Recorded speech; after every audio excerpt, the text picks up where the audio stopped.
Bismillahirrahmanirrahim. Assalamualaikum warahmatullahi wabarakatuh. Sahabat yang beriman, dosa merupakan perangkap setan untuk tindakan yang melanggar norma atau aturan yang telah ditetapkan oleh Allah Subhanahu wa Ta'ala, di mana bagian dalamnya adalah api dan bagian luarnya itu disertai dengan rasa nikmat dan keinginan syahwat yang sifatnya spontanitas, membuat orang lalai terlena dan tenggelam bahwa balasan siksa ilahi tengah menantinya. Di antara dosa-dosa yang dilakukan oleh manusia, terdapat 7 dosa besar yang tidak diampuni oleh Allah Subhanahu wa Ta'ala. Dosa apa sajakah itu? Simak terus videonya sampai akhir hanya di channel Belajar Islam. Jangan lupa tekan dulu tombol subscribe, like, dan share-nya agar menjadi berkah bagi kita semua. Dalam sebuah hadis, Rasulullah SAW bersabda, dari Anas bin Malik radhiyallahu anhu berkata, saya mendengar Rasulullah SAW pernah bersabda, Allah Subhanahu wa Ta'ala berfirman, wahai anak Adam, selama engkau berdoa kepadaku dan selama engkau berharap kepadaku, maka aku akan mengampuni dosa-dosa yang ada pada dirimu dan aku tidak peduli. Wahai anak Adam, kalau seandainya dosa-dosamu sangatlah banyak sampai ke awan yang ada di langit, kemudian engkau meminta ampun kepadaku, maka aku akan mengampuni engkau. Wahai anak Adam, kalau seandainya engkau datang kepadaku dengan membawa dosa-dosa sebesar bumi, kemudian engkau bertemu dengan aku dalam keadaan tidak berbuat syirik kepadaku sama sekali, maka aku akan mendatangi engkau dengan ampunan pula sebesar bumi. Hadis riwayat At-Tirmizi. Hadis tadi menjelaskan tentang betapa agungnya sifat Maha Pengampun yang dimiliki Allah Subhanahu wa Ta'ala atas semua dosa-dosa yang telah diperbuat oleh manusia. Meskipun perbuatan dosa yang dilakukan manusia sebesar bumi atau setinggi langit, akan tetapi jika manusia tersebut bertaubat dengan sebenar-benarnya kepada Allah Subhanahu wa Ta'ala, maka niscaya Allah Subhanahu wa Ta'ala akan mengampuni dosa-dosa tersebut. Arti dari taubat yang sebenar-benarnya adalah bahwa manusia tersebut menyesali, meninggalkan, serta berjanji untuk tidak mengulangi lagi perbuatan dosa yang pernah ia lakukan. Lalu adakah dosa-dosa yang dilakukan manusia akan tetapi Allah Subhanahu wa Ta'ala tidak akan mengampuni dosa-dosa tersebut? Jawabannya adalah ada. Hal ini sebagaimana sabda Rasulullah SAW dalam sebuah hadis berikut ini. Istanibu syab'al mubiqat, qala Rasulullah SAW, wa mahunna qala asyirku billah wa syihru wa qaslun nafsi allati haramallahu ila bil haq wa akalur riba wa akalul malal yatim wa tawallati yawmal zahfi wa qadful muhsanatil mu'minati ghafilati. Artinya, jauhilah 7 dosa yang membinasakan. Mereka para sahabat bertanya, wahai Rasulullah, apakah itu? Beliau menjawab, syirik kepada Allah, sihir, membunuh jiwa yang Allah haramkan kecuali dengan hak, memakan riba, memakan harta anak yatim, berpaling dari perang yang berkecamuk, menuduh zina terhadap wanita-wanita merdeka yang menjaga kehormatannya, yang beriman dan yang bersih dari zina. Hadis riwayat Bukhari dan Muslim.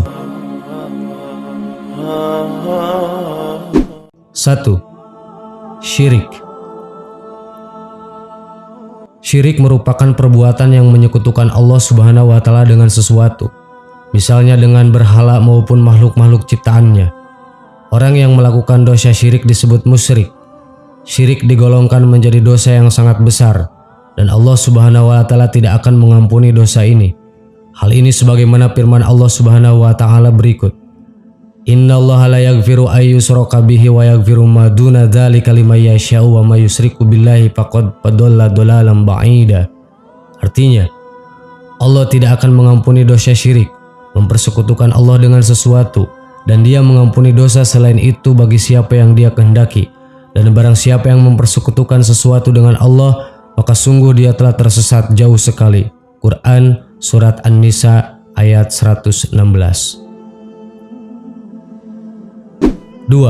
Sihir. Dosa yang tak terampuni selanjutnya adalah sihir. Sihir tergolong ke dalam perbuatan dosa yang sangat besar, karena sihir merupakan salah satu perbuatan setan dan orang yang melakukannya termasuk ke dalam golongan orang-orang kafir. Allah Subhanahu wa Ta'ala berfirman dalam Quran Surat Al-Baqarah ayat 102 yang artinya, Dan mereka mengikuti apa yang dibaca oleh setan-setan pada masa kerajaan Sulaiman, dan mereka mengatakan bahwa Sulaiman itu mengerjakan sihir. Padahal Sulaiman tidak kafir dan tidak mengerjakan sihir. Hanya setan-setanlah yang kafir dan mengerjakan sihir. Mereka mengajarkan sihir kepada manusia dan apa yang diturunkan kepada dua orang malaikat yang di negeri Babil, yaitu Harut dan Marut.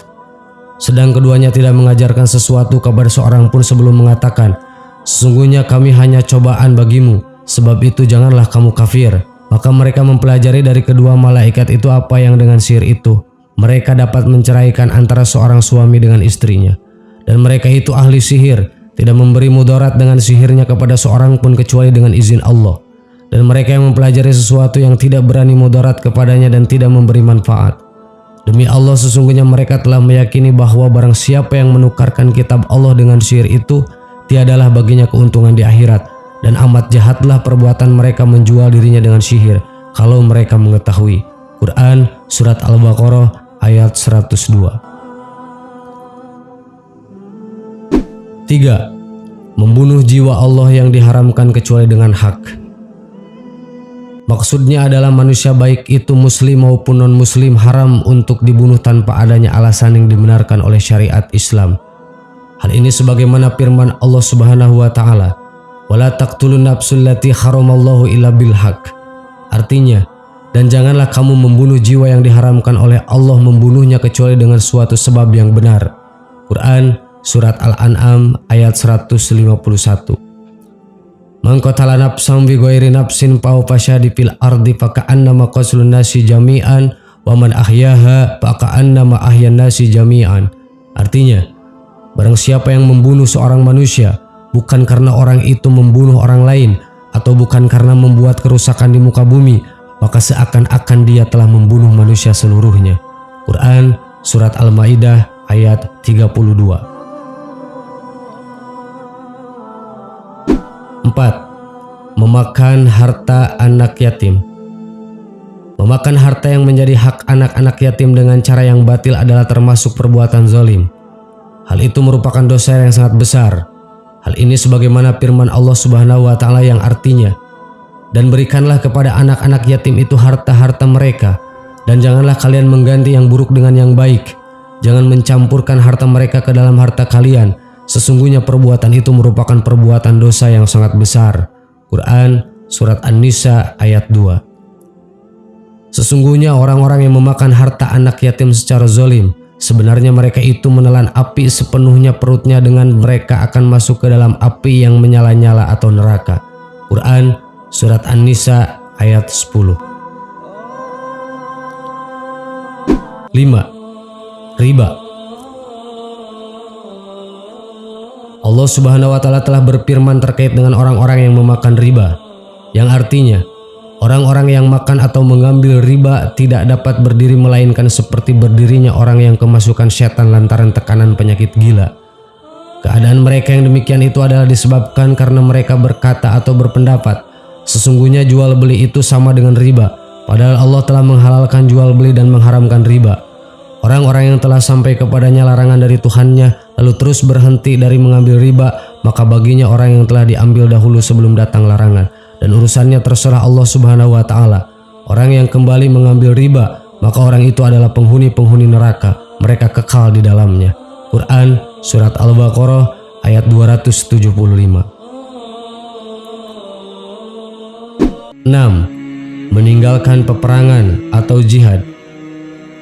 Para ulama telah sepakat bahwa meninggalkan medan peperangan atau jihad adalah salah satu bentuk perbuatan dosa besar.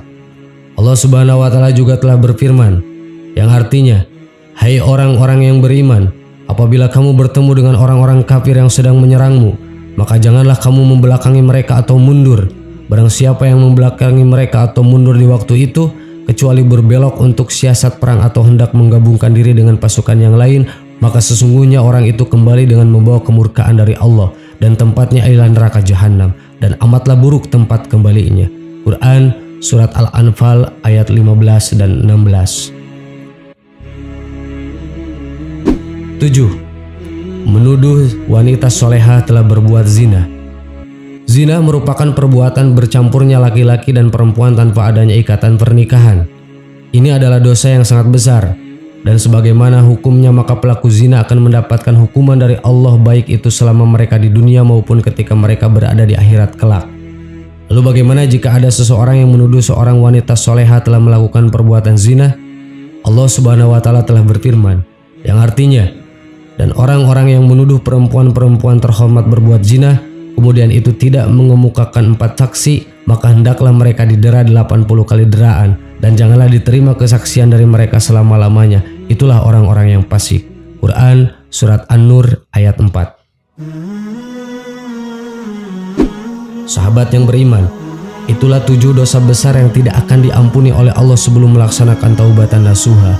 Semoga kita terhindar dari ke-7 dosa besar tadi dan Allah selalu menetapkan keimanan kita dan Allah selalu meneguhkan iman kita. Amin. Wallahu a'lam. Wassalamualaikum warahmatullahi wabarakatuh.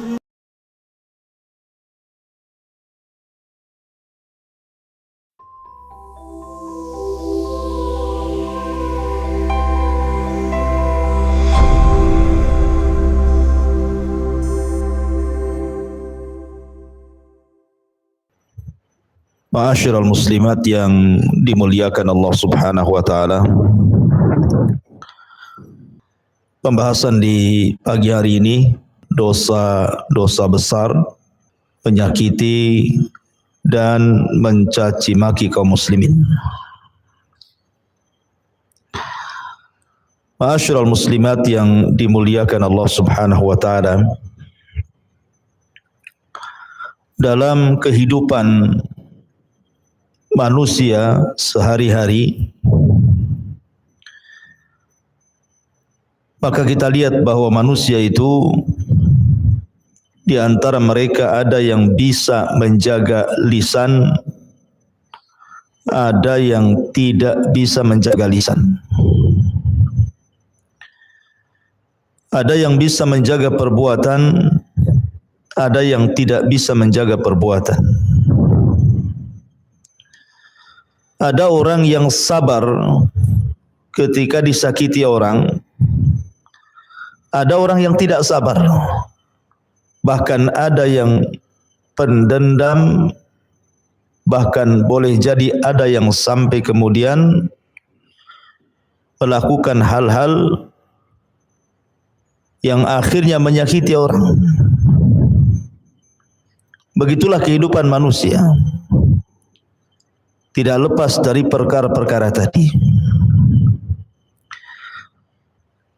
Artinya bahwa tidak ada manusia yang hidup di bumi ini kecuali pasti akan dibicarakan manusia. Jangan lagi kita. Allah Subhanahu wa Ta'ala sendiri dibicarakan orang-orang Yahudi, bahkan dimakinya. Sebagaimana Allah Subhanahu wa Ta'ala berfirman tentang bagaimana kurang ajarnya orang-orang Yahudi terhadap zat Allah Subhanahu wa Ta'ala. Mereka menuduh Allah Subhanahu wa Ta'ala fakir dan mereka yang kaya. Innallaha fakirun wa nahnu agniya. Bahkan juga mereka mengatakan bahwa yadullahi maghlulah, tangan Allah itu terbelenggu. Padahal tangan Allah itu bal yadahu mabsutatan, bukan terbelenggu. Artinya bahwa kalau Allah Subhanahu wa Ta'ala sendiri tidak lepas dari ucapan-ucapan kotor manusia, padahal manusia adalah makhluknya, tentu sesama manusia tidak akan lepas lagi. Para nabi saja tidak lepas dari ucapan manusia. Bahkan nabi yang paling banyak mendapatkan penghinaan dari kaumnya adalah Nabi Musa. Sehingga Nabi SAW mengatakan, laqad udhiya akhi Musa katsira fasabara. Sungguh saudaraku Musa banyak diuji oleh Allah, disakiti oleh kaumnya dengan kata-katanya, tapi dia nabi yang sabar. termasuk Nabi SAW. Bahkan wanita yang sudah jelas-jelas kesuciannya, tidak pernah keluar dari mihrabnya, kerjanya hanya ruku dan sujud kepada Allah Azza wa Jal, Maryam bintu Imran, tidak lepas daripada hinaan manusia dan tuduhan manusia, dan dituduh bahwa Maryam telah berzina sehingga melahirkan Isa bin Maryam. Termasuk juga Ummul Mukminin Aisyah radhiyallahu anha, tidak lepas daripada cacian dan makian manusia, dituduh berzina dengan Safwan ibn Mu'attil. Tetapi kedua wanita itu, Maryam ataupun Aisyah Ummul Mukminin, adalah dua wanita suci yang disucikan Allah Subhanahu wa taala. Maka sering saya katakan, sebagai pelipur lara, sebagai penghibur jiwa, kalau seandainya ada orang yang mencaci maki ibu, menghina, menggibah, memfitnah, menuduh, maka kesampingkan ucapan manusia. Artinya jangan pedulikan ucapan manusia, buang ucapan manusia ke belakang punggung. Apakah ucapan itu dalam bentuk cacian ataupun pujian? Jangan pedulikan ucapan manusia. Yang kedua, berjalanlah dengan takdir Allah. Berjalanlah dengan takdir Allah Subhanahu wa taala. Artinya kalaupun satu dunia dikumpulkan insuhum wa jinnuhum, manusia dan jinnya sekalipun, untuk mencaci maki ibu, untuk menghina ibu, untuk memadaratkan ibu, itu tidak akan merubah takdir Allah Subhanahu wa taala. Tidak akan merubah takdir. Makanya Nabi SAW mengatakan kepada Abdullah ibnu Abbas radhiyallahu anhuma, sekiranya manusia berkumpul kepadamu, ala an yadhurruka bi syai'in lam yadhurruka illa ma qad kataballahu lak, maka kecelakaan tidak akan sampai kepadamu kecuali sudah dicatat di Lauhil Mahfuz. Kalau seandainya manusia berkumpul untuk mencelakakan kamu, kecelakaan itu tidak mungkin terjadi kecuali sudah ditulis di Lauhil Mahfuz. Manusia hanya merencanakan kejahatan, tetapi terjadinya kejahatan ataupun tidak, itu pun tidak lepas daripada takdir Allah. Maka berjalanlah dengan takdir. Berjalan dengan takdir, hidup kita tenang. Biarkan manusia ngomong ini itu terserah. Saya hanya percaya dengan takdir Allah Subhanahu wa taala. Kemudian yang ketiga, contohlah bagaimana Rasul menghadapi orang-orang yang mencelanya. Nabi SAW sering dihina, sering dimaki, sering difitnah. Kita contoh Nabi, bagaimana cara dia mengatasi itu semuanya. Karena bagaimanapun solusi itu ada pada Nabi SAW. Karena dia yang membawa wahyu dari Allah Subhanahu wa taala.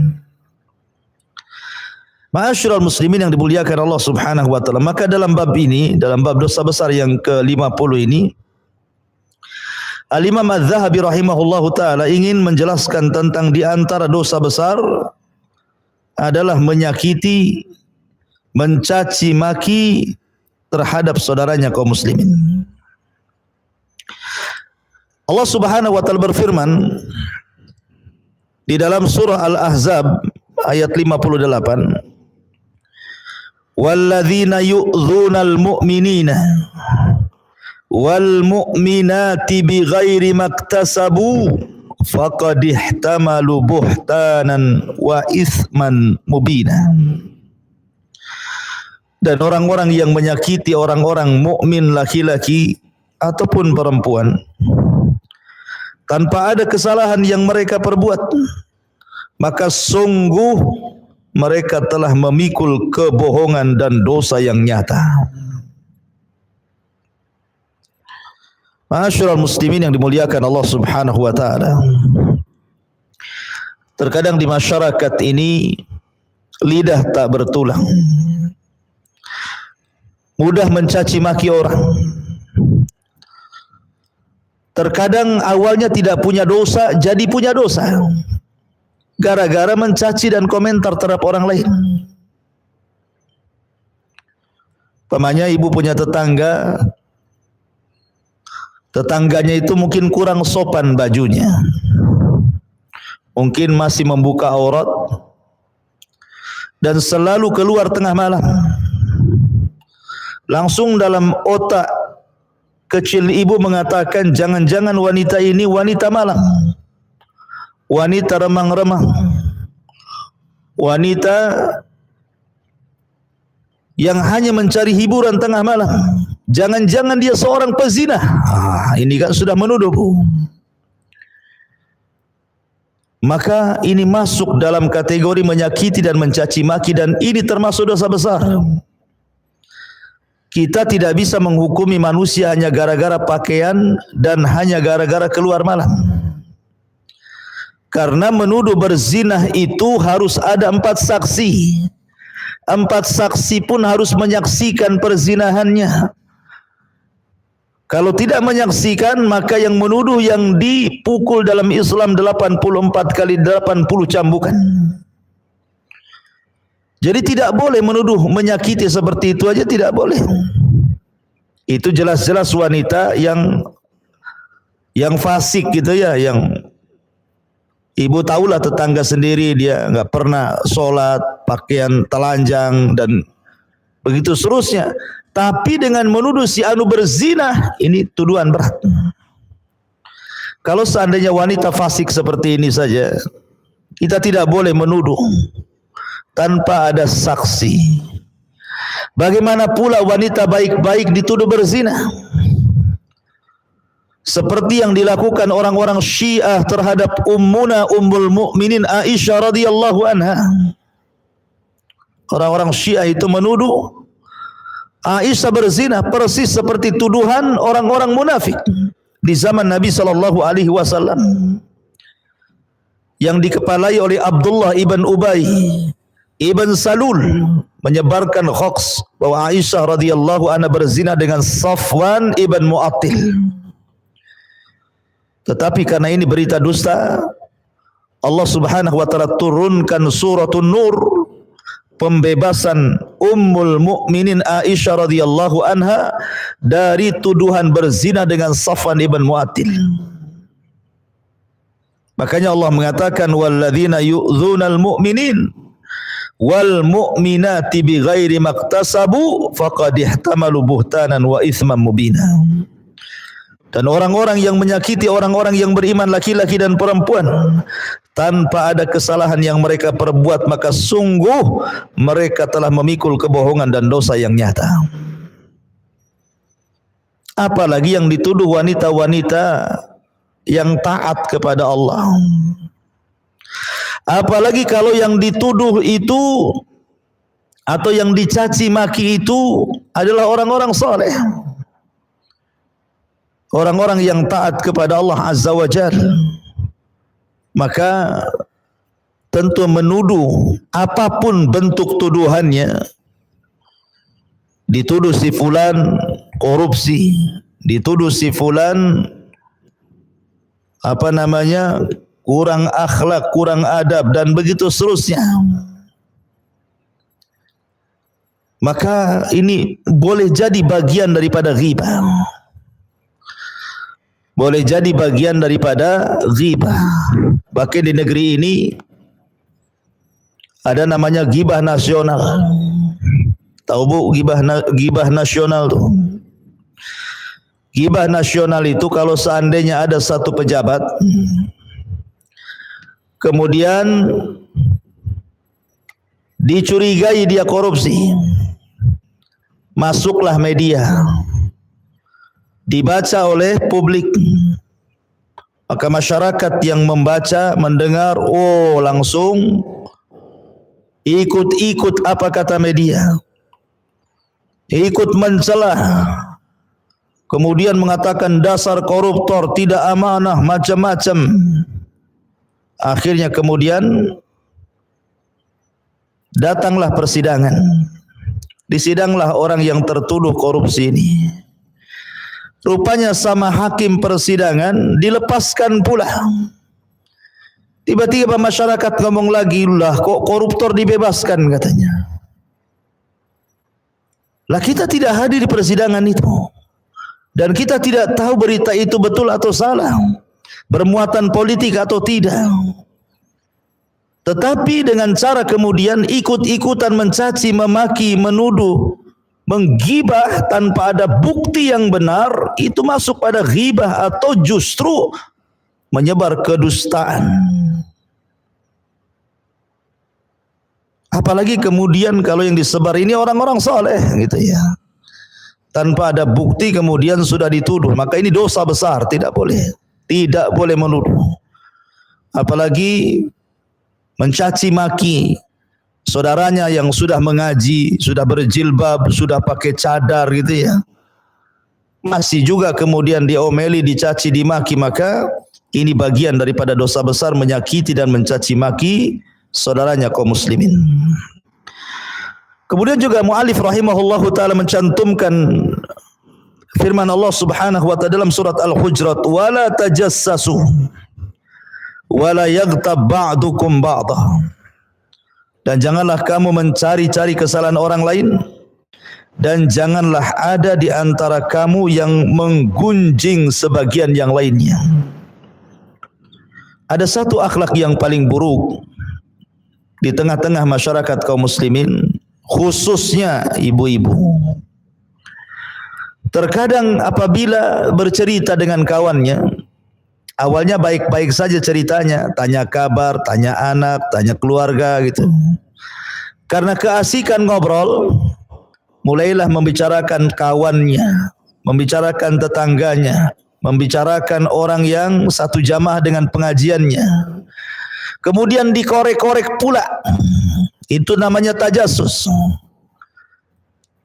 Sudah tahu enggak si Anu? Si Anu yang mana? Si Fulanah bintu Fulan itu. Emang kenapa si Fulanah? Saya dengar begini begitu. Tahu enggak Kan begitu ya, minta komentar sama orang. Akhirnya kemudian orang yang dimentari komentar ini jadi suudzon. Oh betul juga ya kata-katamu. Pantaslah dia jarang begini, jarang begitu. Akhirnya diperkuat. Itu namanya tajassus. Tidak boleh.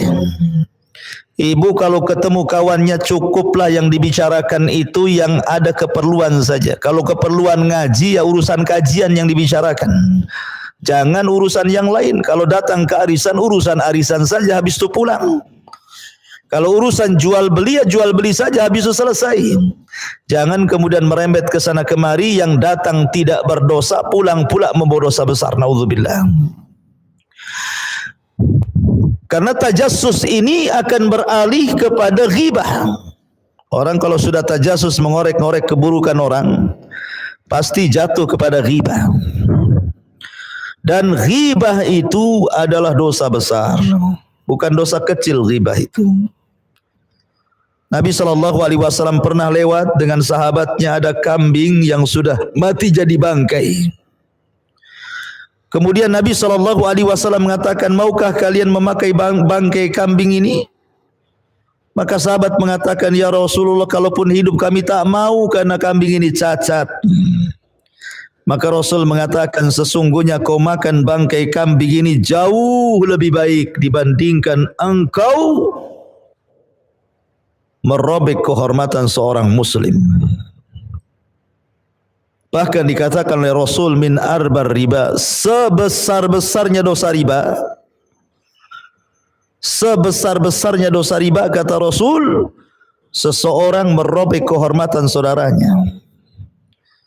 Makanya wajar Nabi SAW pernah marah kepada Aisyah radhiyallahu anha ketika membicarakan tentang Safiyah dengan isyarat tangannya. Padahal Aisyah tidak hendak merendahkan Safiyah dengan kata-katanya, hanya mengisyaratkan dengan tangannya bahwa dirinya pendek, dirinya tinggi, Safiyah itu pendek. Itu hanya itu aja yang ingin dijelaskan kepada Rasul. Dia bangga dengan tingginya, kemudian merendahkan Safiyah dengan pendeknya. Maka Nabi SAW marah di hadapan Aisyah radhiyallahu anha dan mengatakan, "Ya Aisyah, laqad qulti kalimatan law muzizat bihal bahru lamazazathu." Wahai Aisyah, engkau sudah mengucapkan satu kalimat yang kalau kalimat ini dicemarkan di seluruh air lautan cukup mengotori air lautan satu dunia ini. Maka jangan suka menggibah. Kemudian juga Nabi SAW mengatakan, "Wailun likulli humazatil lumazah." Wailun, celaka bagi setiap pengumpat dan pencela. Ada yang mengatakan humazah itu dengan lisan. Ada yang mengatakan lumazah itu dengan perbuatan. Dua-duanya terlarang. Baik dengan lisan ataupun dengan perbuatan. Dengan isyarat, dengan gerakan tangan, dengan kedipan mata, dengan kemudian meletakkan jempol ke bawah gitu ya. Kalau sekarang kan ada tuh jempol ke bawah itu kalau di handphone tuh. Itu kan namanya menghina dengan cara perbuatan, itu disebut lumazah. Kalau humazah dengan lisan atau sebaliknya. Dengan kemudian mencela fisik orang, karena ada tuh di masyarakat itu orang itu mudah mencela fisik orang. Jangan. Si fulan kulitnya hitam, ibu bilang itu kayak pantat panci katanya. Si fulan kemudian terlampau pendek, nanti ibu katakan apa tuh? Ya. Si fulan mungkin kurang mancung, terlampau pesek, nanti ibu katakan macam-macam. Pokoknya ada saja komentar-komentar itu. Tidak boleh mencela fisik orang. Tidak boleh mencela rambutnya, mencela matanya, mencela hidungnya, mencela wajahnya, mencela pakaiannya atau mencela badannya, kaki, tangannya, tidak boleh. Kenapa? Karena mencela fisik orang itu sama dengan mencela yang menciptakannya. Kalau kita katakan kemudian kepada orang kurus, dasar siwak umpamanya, maka kita sedang mencela Allah Azza wa Jalla. Datang orang gemuk kita katakan drum, maka sama juga kita sedang mencela yang menciptakan orang itu. Ada orang kemudian pincang, kemudian kita katakan kok jalannya kayak joget. Nah, itu sama juga mencela. Siapapun yang mencela fisik orang itu sama dengan mencela yang menciptakannya. Ingat, dari seluruh makhluk itu yang paling indah itu manusia. Ciptaannya dibandingkan makhluk Allah yang lainnya. Lihat binatang. Ada model cacing, model belut, ada model lele gitu kan. Tidak ada manusia seperti itu. Ada yang kakinya 4, ada yang kakinya 4 tapi tidak bisa kemudian berdiri. Ada yang berjalan dengan perutnya, macam-macam binatang itu. Tapi tidak seindah manusia. Karena Allah mengatakan laqad khalaqnal insana fi ahsani taqwim tsumma radadnahu asfala safilin. Sungguh kami telah ciptakan manusia sebaik-baik bentuk. Maka jangan mencela fisik karena sama dengan mencela yang menciptakan fisik. Kan itu dosa besar, tidak boleh. Ya. Kemudian juga Nabi SAW bersabda di sini, "Inna syarran nasi manzilatan indallah man wada'ahun nasu ittiqa'a fuhsyih." Sesungguhnya sejelek-jelek kedudukan manusia di sisi Allah adalah orang yang ditinggalkan manusia karena takut akan kejahatannya. Subhanallah.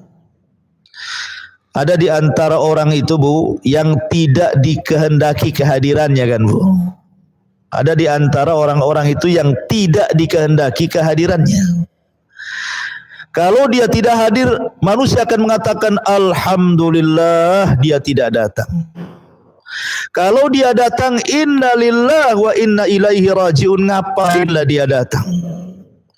Orang itu datang ya tidak menggenapkan, pergi ya tidak mengganjilkan. Ngapain pula dia mondar-mandir di sini? Jadi ada orang-orang yang tidak diharapkan perkumpulannya, benci orang kalau dia hadir dan suka kalau dia tidak ada. Lah itu seburuk-buruk manusia, Bu. Kalau ibu kemudian dibenci kehadirannya, ibu kemudian dipuji ketidakhadirannya, orang mengucapkan alhamdulillah, berarti memang ibu ini seburuk-buruk orang. Karena Rasul yang mengatakan sesungguhnya sejelek-jelek kedudukan manusia di sisi Allah adalah orang yang ditinggalkan manusia karena takut akan kejahatannya. Dan itu bukti ukubah yang disegerakan di dunia. Karena kalau orang suka berbuat jahat, maka dijauhi manusia. Kata Nabi SAW, ada dua dosa yang akan disegerakan azabnya di dunia sebelum akhirat. Salah satunya al-baghyu, kezaliman, kejahatan. Suka menyakiti orang dengan lisannya, dengan perbuatannya, dengan isyaratnya. Akhirnya Allah bayar cash. Manusia benci sama dia sehingga manusia mendoakan keburukan kepadanya. Mudah-mudahan cepat mati orang kayak gitu. Kalau dia tak mati-mati memanglah orang jahat itu usianya panjang, Ustaz. Kalau orang baik itu cepat mati katanya. Didoakan 100 orang tak mati-mati pula itu, Ustaz. Nah, jadi Allah berikan cash berupa apa? Hati manusia tidak condong dengan dia, enggak suka dengan dia. Rasul mengatakan innallaha yubghidul fahishal badhi. Sesungguhnya Allah murka kepada orang yang jahat dan mulutnya lancang. Di masyarakat ini ada orang kalau sedang emosi itu kata-kata yang keluar itu satu bonbin, Bu, keluar. Mulai dari kaki 4 sampai kaki 2. Kalau kaki 3 minuman, Bu. Jadi ada orang yang kalau lagi emosi itu pula yang keluar, dimaki-maki orang itu. Andai kata pun seandainya binatang yang paling indahlah menurut ibu apa gitu kan. Mungkin ibu suka piara kucing, ada kucing Angora, Persia gitu yang cantik-cantik. Kemudian lagi marah, oh dasar Persia kamu, dasar Angora umpamanya kan. Kita tidak mengatakan babi anjing yang sudah jelas-jelas najis. Itu saja tidak bisa manusia itu dikatakan kucing Angora. Karena manusia jauh lebih baik dibandingkan kucing. Ngapain pula kemudian manusia disamakan dengan kucing, dengan ayam, dengan buaya, dengan macam-macam gitu ya. Nggak bisa manusia disamakan dengan binatang itu. Binatang tidak berakal. Manusia berakal. Maka ada orang-orang itu yang fahishal badhi gitu ya, orangnya jahat, mulutnya lancang, enggak pernah direm, kalau ngomong itu asal ngomong saja. Ya. Semua keluar.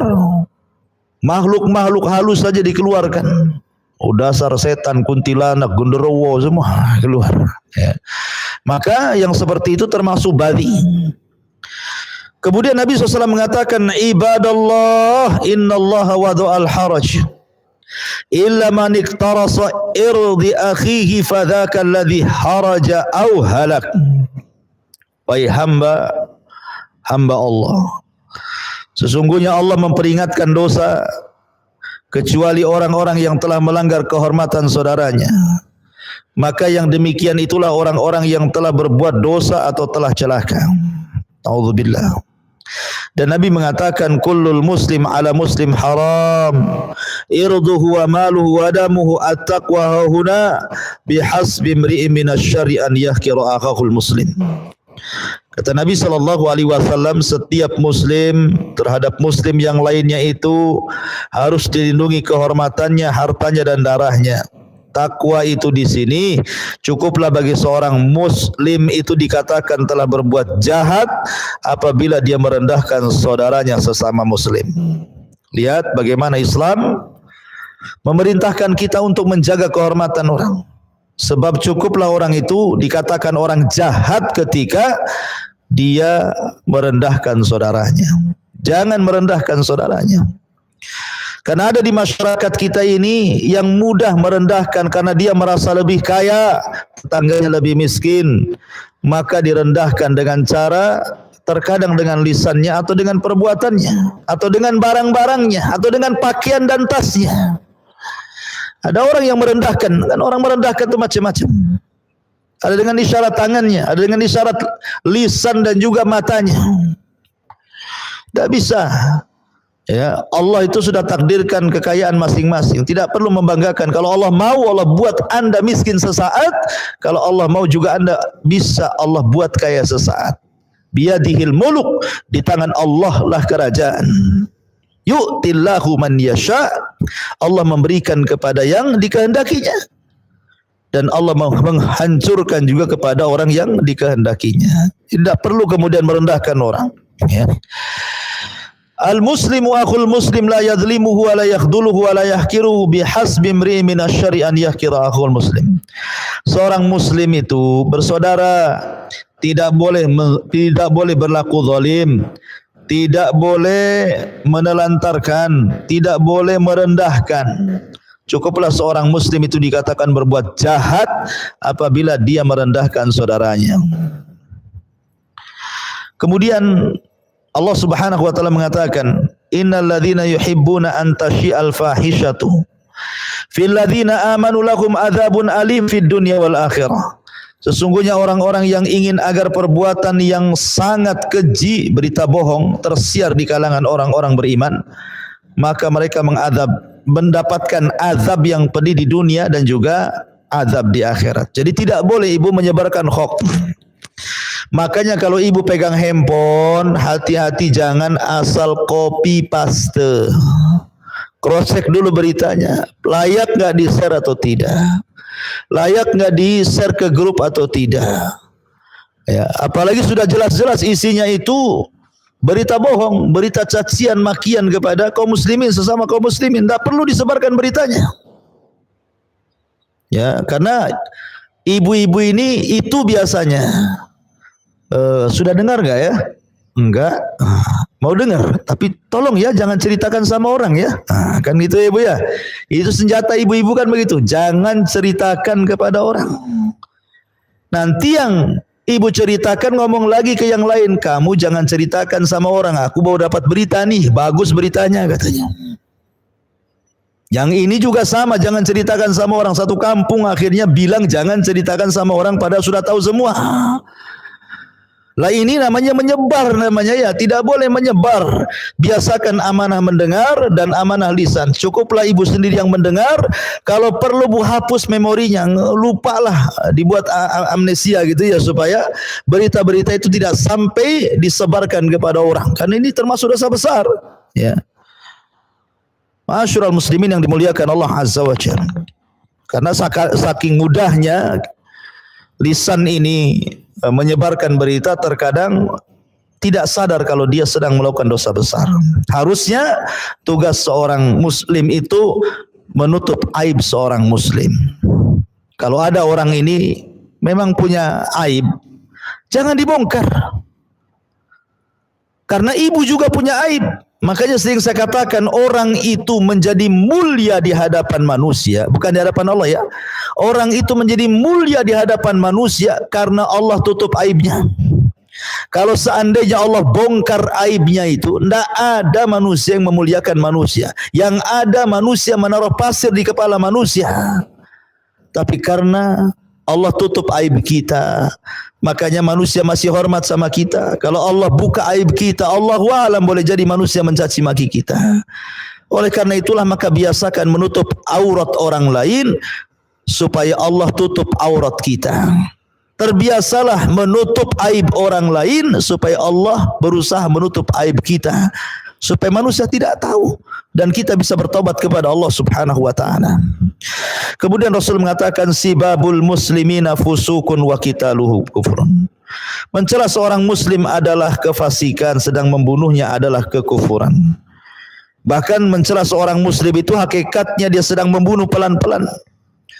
Betapa banyak orang yang kemudian tadinya sehat gitu ya, tiba-tiba kemudian darah tingginya naik, gulanya naik, kolesterolnya naik gara-gara dicela orang. Jadi orang yang mencela itu sesungguhnya sedang membunuh saudaranya pelan-pelan itu. Karena tidak semua orang yang dicela, dicaci, dimaki, digibah, difitnah itu kuat gitu. Banyak yang tidak kuat, banyak yang tumbang. Ya. Maka hakikatnya mencela itu membunuh pelan-pelan. La yadkhulul jannah man la ya'man jaruhu bawa'iqah. Tidak akan masuk surga bagi orang yang tetangganya merasa tidak aman dengan kejahatannya. Bahkan Rasul mengatakan wallahi la yu'min 3 kali, demi Allah tidak beriman, tidak beriman, tidak beriman. Ketika sahabat berkata, siapa Rasul yang tidak beriman kau sebut 3 kali itu? Rasul mengatakan alladzi la ya'man jaruhu bawa'iqah. Tetangganya tidak merasa aman karena gangguan tetangganya. Intinya bahwa mu'alif rahimahullahu ta'ala kemudian melanjutkan dalil-dalilnya tentang tidak boleh seseorang itu mudah mencaci memaki sampai kepada orang yang sudah mati, Bu, tidak boleh caci. Umpamanya orang yang mati ini memang jahat lisannya ketika masih hidup, jahat perbuatannya ketika masih hidup. Tapi kalau sudah mati jangan kemudian dicaci maki, karena Rasul yang mengatakan la tasubbul amwat fa innahum qad afdau ila ma qaddamu. Jangan kalian mencela orang-orang yang telah meninggal dunia, karena sesungguhnya mereka telah menemukan apa yang telah mereka persembahkan kepada Allah. Mereka sudah dapat balasan dari apa yang mereka lakukan. Kenapa kita sibuk orang yang hidup mencaci maki kepada orang yang mati? Mereka sudah bertanggung jawabkan di hadapan Allah. Jadi tidak perlu dicaci maki lagi. Kalau orang yang mati saja tidak boleh caci maki, apalagi orang hidup, gitu maksudnya ya. Makanya tidak boleh mudah menuduh, karena terkadang tuduhan itu tidak benar. Sebagaimana Rasul kalau orang mengatakan kepada saudaranya hei kafir, boleh jadi kekafiran itu akan kembali kepada yang mengucapkannya. Karena hakikatnya orang yang menuduh itu, Bu, dia tidak punya apa yang ibu punya. Jadi kalau ada orang mencela ibu, hasad dengan ibu, hakikatnya dia tidak punya yang ibu punya, makanya dia iri hati, kemudian hasad dan mencela ibu.